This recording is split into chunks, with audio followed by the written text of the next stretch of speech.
This is comparing fractions lesson 4. In this lesson, we're going to be explaining the steps needed to solve word problems that compare fractions. Step 1, read the word problem. George and Crosby want to meet at the playground.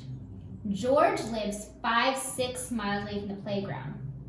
Crosby lives 6-8 miles away from the playground. Who lives closer to the playground, Crosby or George? Step 2, what are we solving for? In order to think about what we're solving for, I'm going to first look at our question. Our question says, who lives closer to the playground, Crosby or George? So I need to figure out who lives closer to the playground, which means I need to see who has a greater fraction, because I'm looking for the smallest space or the least amount of space to the playground.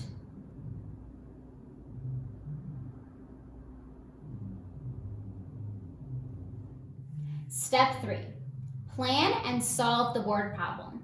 In my notebook or on a scrap piece of paper, I'm going to draw both fractions and label with Crosby and George. George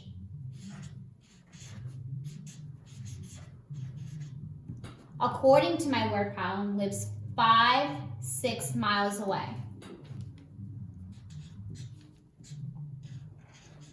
So I'm going to draw a rectangle or bar model to show 5-6. I'm going to break up this rectangle into 6 equal parts.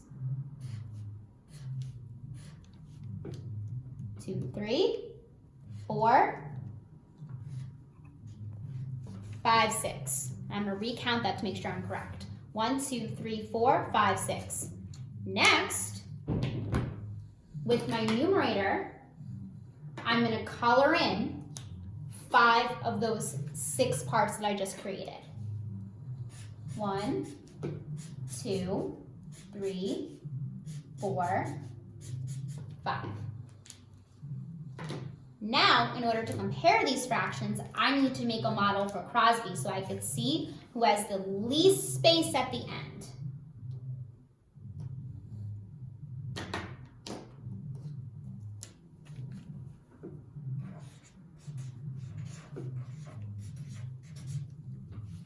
According to my word problem, Crosby lives 6-8 miles away from the playground. So now I'm going to draw a rectangle or a bar model. But this time, it's very important that we do this. We draw it the same size as this rectangle so we could see the comparison.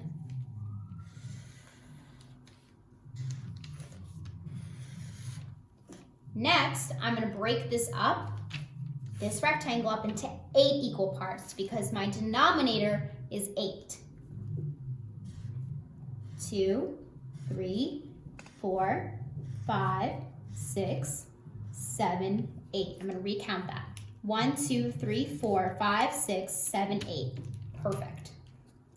Now, in order to represent this fraction with the shading, I am going to color in 6 of the 8 parts.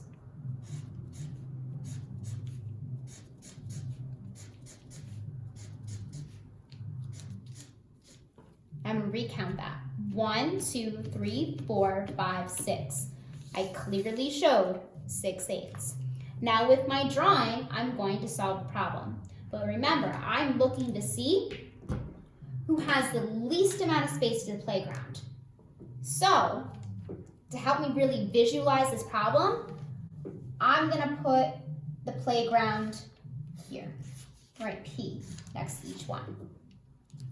Well, George only has this much space to get to the playground. Crosby has this many parts to get to the playground. So, when I'm looking at these models, I see that George is closer to the playground because he has a smaller space than Crosby to go to the playground. Or we can say that 5/6 is greater to 6/8. Because if we look at the shading, 5/6 is more than 6/8. Now that I solved the problem, I'm going to go on to step 4. In my answer, I found that George lives closer to the playground than Crosby. So, I have to give the reason why. George lives closer to the playground than Crosby because 5/6 is greater than 6/8. This is the comparing fractions lesson. Now will be the independent practice for you to do. Be free to review this video a couple times in order for you to understand. In order to compare fractions, you need to draw a model.